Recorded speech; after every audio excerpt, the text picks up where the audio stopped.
ನೀನು ಏನು ಆಗ್ಲಿ ಅಂತ ಗೊತ್ತಾಗ್ತಾ ಇಲ್ಲ. ಇಂಗ್ಲೀಷಲ್ಲಿ ಎಷ್ಟು ಅದ್ಭುತವಾಗಿ ಬರ್ದಿಯಲ್ಲ ಅಂತ ಹೇಳಿದ್ರೆ 3 ವರ್ಷ ನಿದ್ದೆ ಮಾಡಲ್ಲ. ಆ ಬಿಗಿನರ್ಸ್ ನ್ಯೂಸು ಮೊನ್ನೆ ಬಿಡುಗಡೆ ಆಗುತ್ತೆ. ಮೊನ್ನೆ ಬಿಡುಗಡೆ ಮಾಡಿದ ಉಪಾಧ್ಯಾಯ ಹೇಳ್ತಾನೆ, ಆ ಜೇಮ್ಸ್ ಕಜಿನ್ಸಿಗೆ ಹೊಡೆದು ಓಡಿಸ್ಬೇಕಾಗಿತ್ತು ಕಂಡ್ರೆ ಅವ್ನು ಸುಮ್ಮನೆ ಇದ್ದಿದ್ದು 10 ನೋಬಲ್ ಬಂದು ಬರ್ತಾ ಇತ್ತು, ಇಂಗ್ಲೀಷಲ್ಲಿ ಬರ್ತಿದ್ರೆ ಇಟ್ಕೊಂಡು ಕೈಯಲ್ಲಿ ಅಂತ ಹೇಳಿ ರೈತಗೀತೆ ಯಾರೆಷ್ಟೇ ಹೇಳಿದ್ರು ಕೂಡ ಕುರುಡರು ಆನೆಯ ಒಂದು ಭಾಗ ಮುಟ್ಟಿ ಆನೆ ಅಂದರೆ ಗೋಡೆ ಇದ್ದಂಗಿದೆ, ಆನೆ ಅಂದರೆ ಮರ ಇದ್ದಂಗಿದೆ ಅಂತ ಒಬ್ಬರನ್ನೊಂದು ವರ್ಣನೆ ಕೊಟ್ಟ ರೀತಿಯಲ್ಲಿ ಆಗುತ್ತೆ ಅಂತ ದೊಡ್ಡ ಕವಿಯವರು. ಅವರ ವಿಚಾರಗಳು ಇವತ್ತು ಬಹಳ ಪ್ರಸ್ತುತ.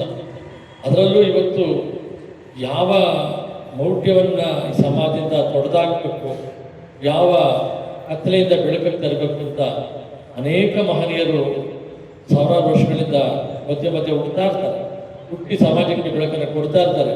ಒಂದು ಸಂಪರ್ಕ ಮಾಡಿ ಮೈಸೂರಿಗೆ ಏನಾದರೂ ಒಂದು ಕೊಡುಗೆ ಕೊಡಬೇಕು ನಮ್ಮಿಂದ ಅಂತ ಹೇಳಿ ಆ ಒಂದು ಮಹಾಚೇತನ ಮನಸ್ಸಿಗೆ ಹೋದ್ರಿ ಒಂದು ಕ್ರಿಯೇಟ್ ಮಾಡಿದ್ರು ಅಂತ ಹೇಳಿದ್ರೆ ತಪ್ಪಾಗಲಾರ್ದು. ಈ ಥರದವರು ಹಲವಾರು ಜನ ಮೈಸೂರನ್ನ ಕಟ್ಟಿ ಬೆಳೆಸ್ತಾ ಇದ್ದಾರೆ.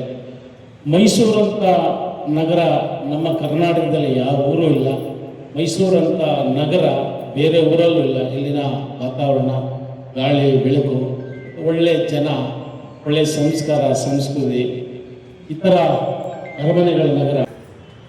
ಏನು ಕುವೆಂಪುರವರು ಬಹುಶಃ ಅವರು ಜನ್ಮ ತಡೆದಿದ್ದು ಮಲೆನಾಡಾದ್ರೂ ಮೈಸೂರನ್ನ ಕರ್ಮಭೂಮಿ ಮಾಡಿಕೊಂಡಂತಹ ಚೇತನ. ಇವರು ಮಲೆನಾಡು ಕಡೆಯಿಂದ ಬಂದು ಇಲ್ಲಿ ಕಾರ್ಯಕ್ಷೇತ್ರ ಮಾಡಿಕೊಂಡು ನುಡಿ ಇರ್ಬೋದು, ಸಾಹಿತ್ಯ ಇರ್ಬೋದು, ಈ ಸಾಮಾಜಿಕ ಚಟುವಟಿಕೆ ಇರ್ಬೋದು, ಎಲ್ಲದಕ್ಕೂ ಒಳ್ಳೆ ನೆಲೆ ಒದಗಿಸಿರುವಂತಹ ಈ ಒಂದು ಪುಣ್ಯಭೂಮಿ. ಅವರು ಒಂದು ಒಳ್ಳೆಯ ಸಂಸ್ಕೃತಿಯನ್ನ ಬಿತ್ತನೆ ಮಾಡಿರುವಂಥದ್ದು ನಮ್ಮ ಮೈಸೂರು.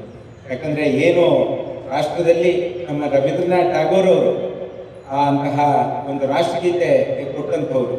ಅವರು ಹಾಗೆ ಹೇಳ್ತಾ ಇದ್ರು, ಏನು ದೇಶಗಳ ಮಧ್ಯೆ ಇರುವಂತಹ ಗೋಡೆಗಳು ಒಡೆದೋಗ್ಬೇಕು, ಎಲ್ಲರೂ ವಿಶ್ವ ಮಾನವರಾಗಬೇಕು ಅಂತ ಹೇಳಿದಂತಹ ಒಂದು ಮಹಾನ್ ಚೇತನ.